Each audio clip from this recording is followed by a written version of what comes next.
sei que você hoje recebe muitos pacientes querendo trabalhar alta performance, né? Sem dúvidas. E eu queria entender um pouco melhor como é que é a sua abordagem quando você fala assim sobre alta performance.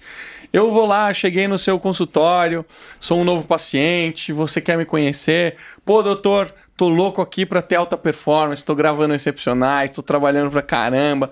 Qual que é a sua abordagem para fazer este tipo de trabalho? Cara, quando a gente fala em alta performance, seja performance esportiva, performance cognitiva, rendimento, produtividade, a gente precisa avaliar multifatores. Não existe simplesmente um medicamento ou uma pílula milagrosa que eu vou entregar para o paciente, bum, e mudou tudo. Então, a primeira coisa que eu tenho que avaliar é o básico, é entender qual a rotina, como que vive aquele paciente, o que eu preciso ajustar nos pilares básicos. E isso, quando eu fui estudar Lifestyle Medicine, eu entendi muito bem a importância de avaliar cada pilar específico do estilo de vida naquele paciente. Porque não adianta eu suplementar, não adianta eu usar medicamentos se eu não faço o simples e o básico. É aquilo que a gente estava conversando. As pessoas não gostam de ouvir isso, né? Que elas querem o pessoal quer a pílula mágica, né? Exato. O Lifestyle Medicine, ele trabalha os pilares similares à medicina integrativa? Sim, com certeza. Que a medicina integrativa, ela vê o organismo como um todo. Como um ele todo, vê o né? paciente como um todo. Não necessariamente só um sistema específico, mas integra todos eles. Afinal de contas, saúde física, mental, saúde cardiovascular, neurológica, saúde óssea, estão todas interligadas, né? Um mapa metabólico é enorme, não existe um ponto ali que eu vou tirar, fazer um milagre, a gente tem que cuidar de tudo. Por exemplo, Então, o que o Lifestyle Medicine e a medicina integrativa fazem é justamente unir esses pilares básicos. Então, eu começo ali conversando um pouco sobre a parte de alimentação, atividade física, a questão do sono. Primeiro, o que tem a ver alimentação com performance? O que comer faz a diferença? A base de todo tipo de tratamento chama-se microbioma intestinal. Isso é legal, né, de falar. Intestino é algo que as pessoas subestimam muito e não entendem a importância que o intestino tem no nosso dia a dia. Primeiro que é a nossa porta de entrada de tudo que você ingere. Tudo que você come passa por ali, pelo seu intestino. O microbioma é justamente parasitas, fungos, bactérias boas e ruins que habitam e que fazem com que a gente consiga absorver bem o alimento. E aí, à medida, ao longo dos anos que você começa enfim, a gente ingere conservante, corante, industrializado, carboidrato simples que faz pico de insulina, muito açúcar, hormônios, enfim, carnes, em coisas que não tem como a gente não ter isso hoje no dia a dia, pela poluição, tudo que a gente, pelo meio ambiente.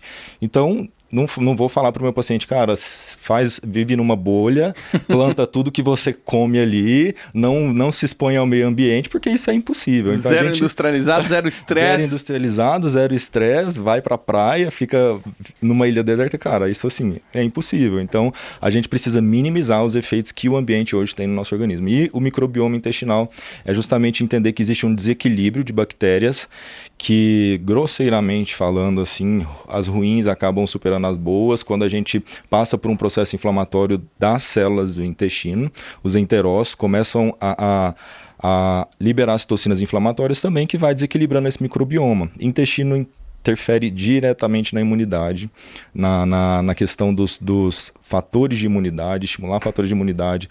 No intestino é produzido uma série de neurotransmissores ligados a bem-estar, ansiedade. 90% da serotonina, o hormônio, o neurotransmissor de bem-estar, de tranquilidade, é produzido no intestino. Isso eu não sabia, que loucura. Exatamente, ele é produzido pelo triptofano, precursor da serotonina, e ali no intestino ocorre, e quanto maior o seu grau de desbiose, menor essa conversão.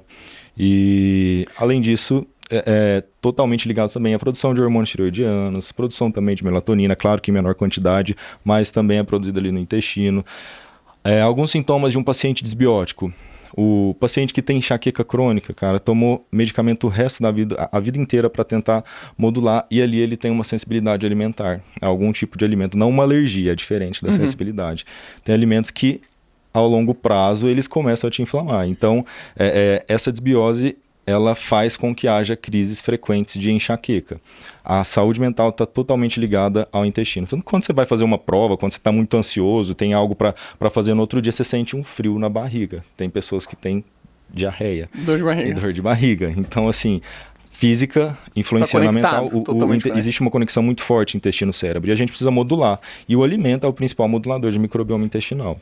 Então, eu atuar com alimentos menos inflamatórios, uma alimentação mais plant-based, que não necessariamente é vegana ou vegetariana, é uma alimentação rica em frutas, verduras, legumes, em grãos integrais, aquilo que o Lifestyle Medicine diz como os estudos mais recentes mostram que a alimentação plant-based é a mais efetiva para a longevidade. Tirando o industrializado, né? Eu acho que quando a gente tira o industrializado por si só, já é um grande desafio. Acho que quando você para ser consciente e prestar atenção em quantas coisas industrializadas estão presentes no seu dia, né?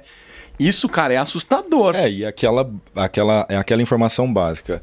Cara, para melhorar o seu intestino, comece embalando menos, descascando mais.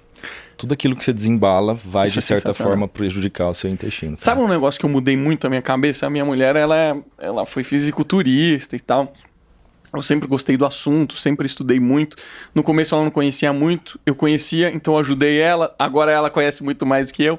Só que ela vive isso, né? Eu nunca tive a disciplina para viver como ela vive.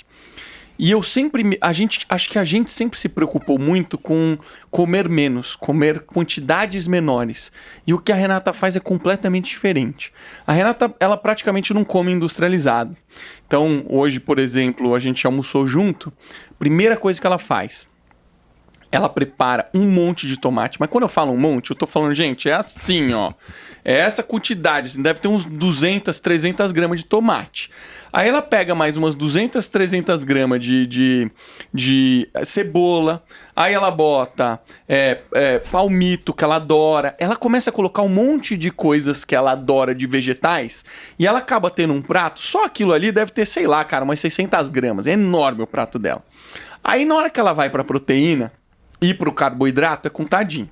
Então ela pega um filezinho de frango, um peixe, hoje ela está comendo em torno de 120 gramas de proteína, e ela está comendo, em algumas refeições do dia, umas 100 gramas de carboidrato. Só que você vai ver o prato dela, se ela não tivesse feito esse anteprato dela, ela teria comido 200 e poucas gramas, e ia estar morrendo de fome. Ela come um pratão desse tamanho. Eu acho surreal. Então, a gente se preocupa muito em comer menos, sendo que o que a gente precisava se preocupar é em comer melhor. Exato. E na quantidade que a gente quiser comer, né? Sim, exatamente. E isso de fato, e principalmente as fibras, né? A fibra, a folha, ela te dá mais saciedade. E o carboidrato bom, ele te dá mais saciedade por mais tempo, cara. Isso faz diferença no rendimento cognitivo. Quando você está ali, por exemplo, estudando, ou então no home office, ali no call, com um cafezinho com açúcar, ou o docinho ali do lado, você vai querer beliscar o tempo todo, porque quando você ingere aquele açúcar, aquele doce, aquele carbo, ele vai subir sua glicemia, você vai ter um pico de insulina, a insulina vai lá, coloca tudo para dentro da célula, e aí você vai ter uma hipoglicemia reativa, você vai ficar com uma glicemia baixa de novo. Explica isso em detalhe, que eu acho isso muito importante, porque as pessoas acham que, vou estudar, vou comer chocolate, dá energia, mas você tem um efeito inverso disso. Exatamente. Explica melhor o que de fato significa isso para uma pessoa que hoje vai fazer uma prova, vai estudar ou vai trabalhar, para ela ter um período de estudo ou de trabalho em alta performance, se alimentando bem, né? O cérebro, ele precisa de uma energia efetiva, né? Uma gordura boa, principalmente, ajuda na energia do cérebro. Isso a gente encontra, por exemplo, em castanhas, nozes. É claro que você comer um pote de castanha, o excesso faz mal.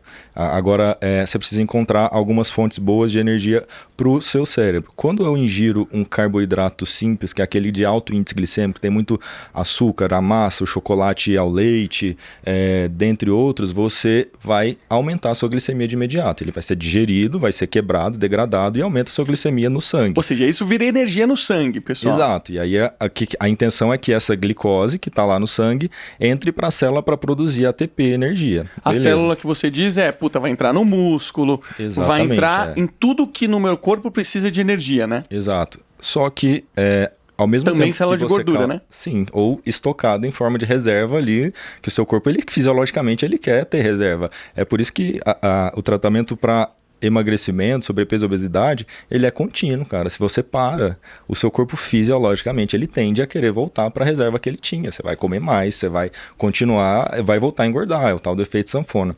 Então, basicamente, quando a gente fala do carbo ali do lado o tempo todo, querendo energia, você vai fazer esse pico de glicemia e aí vai ser liberada insulina, para que essa glicemia baixe, controle glicêmico de fato.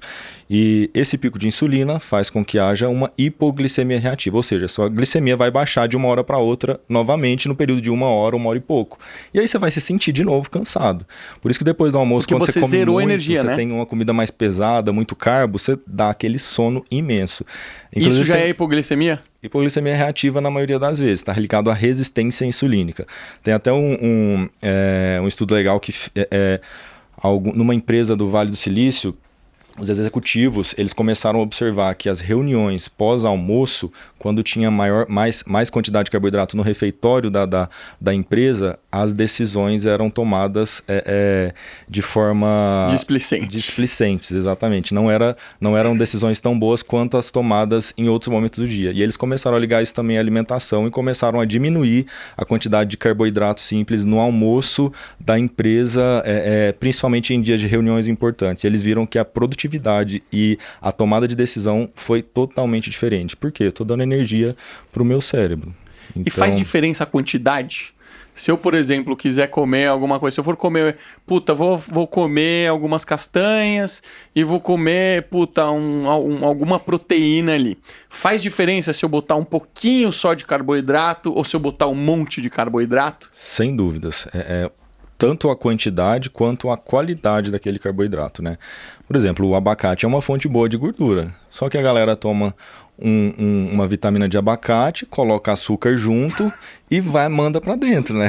Cara, assim, você comer 2 abacates no dia, você vai engordar, porque você vai fazer um superávit calórico. Então, a quantidade e a qualidade do carboidrato ou da gordura boa que você vai dar como fonte de energia é de extrema importância. É por isso que é importante escolher carboidratos complexos, que é aqueles que vão sendo liberados lentamente durante o dia. Isso está ligado, por exemplo, arroz integral, uma abobrinha, a batata doce, inhame. Alguns alimentos, só colocar no Google carboidratos de baixo índice glicêmico. Você vai ver que também tem frutas que vão te dar mais saciedade durante o dia, não vão fazer esses picos de insulina além de uma proteína em quantidade suficiente. A proteína, ela te deixa saciado por mais tempo, né? Uhum. Só que não adianta você se entupir de proteína também, porque existe uma absorção máxima, principalmente para a síntese proteica muscular. Às vezes as pessoas acham, vou tomar 3 scoops de whey que eu vou conseguir ganhar mais massa muscular. Não, existe também um limite de síntese proteica à medida que você divide as refeições também. Então precisa ser dividido. É por isso que o meu braço direito é sempre a nutricionista. A gente entende o que deve ser feito, ela prescreve o que você vai fazer na prática, ela que coloca no papel, né? Então, a gente preza muito sempre por essa multidisciplinariedade das profissões, e principalmente nutricionista e educador físico para estar junto com a gente. Então, só voltando aqui ao ponto que a gente estava falando sobre cognição, pego lá primeiro, então, a parte de alimentação. Eu entendo mais superficialmente como que tá acontecendo, porque eu também tenho a interpretação nos exames, entendo melhor como a alimentação está refletindo diretamente na saúde do paciente. Uhum. O que ele come exatamente, quantas refeições ele tem, isso a Nutri foca mais, é a parte da nutricionista no caso. Então, claro que eu vejo também um pouco sobre alimentação, mas entendo, eu junto com a Nutri a gente monta uma dieta mais específica para entender como melhorar. E a alimentação é o primeiro ponto para se melhorar percentual de gordura corporal e acúmulo de gordura corporal. Uhum. Esse é o primeiro fato que diminui rendimento, diminui cognição, diminui performance, diminui o equilíbrio hormonal, diminui a liberação de neurotransmissores. Então, composição corporal é de extrema importância para que você tenha um bom rendimento cognitivo, para que você consiga ter energia suficiente durante o dia. Pelo simples fato que a gente acabou de falar. Os adipócitos, eles inflamam, eles causam uma inflamação crônica e disfunções metabólicas, déficit de vitaminas, déficit de nutrientes, que isso vai afetar diretamente nos seus sintomas do dia a dia. Uhum. Então, basicamente é por aí que a gente começa, entendendo como que está a alimentação, modulando o intestino, entendendo como que isso está influenciando ou não, porque ir ao banheiro todos os dias não significa que você tem um intestino bom, que você está absorvendo tudo. E aí é aquela questão, né? Para eu te suplementar, para você pode até estar comendo bem. Se o seu intestino não absorve, o que adiantou suplementar, comer bem? E aí a gente entra no segundo ponto de entender como que está a rotina de atividade física. A atividade física é algo que eu, como médico, quando eu formei, não imaginava de como a atividade física é assim, algo tão importante quanto escovar os dentes e comer todos os dias. Então assim, hoje a gente sabe o efeito da atividade física, efeito imediato, a médio e a longo prazo, principalmente na saúde cerebral. A imediato, libera uma série de neurotransmissores, principalmente endorfina, né? A gente sempre vê, tô endorfinado, dose de endorfina. Então, isso é um neurotransmissor de bem-estar, isso modula o seu estresse, a sua carga de estresse durante o dia. É uma válvula de escape. Então, a primeira coisa que eu falo, cara, se você precisa do doce, do carboidrato para modular seu estresse, para diminuir sua ansiedade, para se sentir menos ansioso, vamos tentar mudar o gatilho que controla o seu estresse? Vamos tentar entender como a gente pode controlar isso de outras formas que vão ser benéficas para você? Porque uma hora a conta chega. Então, ela é devagar, ela vai vindo cronicamente. Doutor, mas meus exames estão todos normais. Opa, peraí, vamos olhar seus exames? E na grande maioria das vezes a gente encontra, assim, alterações que não necessariamente dizem que ele está, de fato, metabolicamente saudável, né? Que o paciente está muito relacionado a também atividade física. A longo prazo, a gente sabe que a atividade física, ela atua principalmente na neuroplasticidade, né? Que é a capacidade que o nosso cérebro tem de se adaptar, tanto funcionalmente quanto também na rotina, nos hábitos, né? A gente, a partir de uma média de 20, 21 dias, você começa a fazer algo sem atenção, automaticamente. Então, o hábito ele precisa de um tempo mínimo para que o seu cérebro não processe energia para pensar que você tem que fazer aquilo. Então, à medida que você adapta o seu cérebro, isso é a neuroplasticidade. Você consegue fazer aquilo de forma espontânea, e aí que se torna um hábito, e aí que se torna algo constante. Você cria conexões neurais que faz com que aquilo se torne energeticamente quase que irrelevante para você realizar algo, né? Com certeza. E aí a atividade física, ela aumenta volume de hipocampo e córtex. E essas são áreas diretamente ligadas também a Alzheimer e Parkinson, doenças neurológicas. Ou seja, além de a atividade física ser um antidepressivo, ser um ansiolítico, modular seu estresse e ansiedade, ela diminui a incidência de doenças neurodegenerativas a longo prazo. Inclusive também a AVC, dentre outros fatores isquêmicos, pode estar relacionado também. E a atividade física estimula a produção de BNDF, né?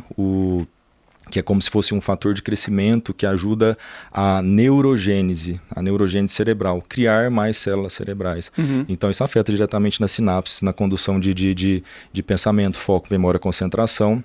E a atividade física produz irisina. O músculo libera irisina, que é um hormônio de extrema importância para a saúde mental, para a saúde cerebral, foco, concentração, estimula a produção de hormônio do crescimento e, consequentemente, melhora de composição corporal. Então, esses são os benefícios cognitivos que eu falei da atividade física. Isso, assim, a gente falando por cima, né? E o que a OMS, ela orientava 150 minutos de atividade moderada, leve e moderada por semana, e 75 minutos de atividade intensa por semana, na pandemia até o ano passado. Depois do ano passado mudou-se, dobrou essa estatística. 150 minutos de atividade mais intensa, mais vigorosa e 300 minutos pelo menos por semana de atividade física leve a moderada. Então, assim, de 30 minutos a 60 minutos do seu dia que vão fazer uma diferença enorme na sua produtividade, no seu rendimento. O que você produz em 7 horas, provavelmente você produzirá em 5 horas com muito mais qualidade. Então, de fato, é o que a atividade física também contribui para a rotina do seu dia a dia. Atividade física, quando você faz ela de manhã, você começa a mostrar para o seu reloginho biológico que o dia começou. Primeira coisa que você precisa fazer é se expor à luz. A luz é natural, né?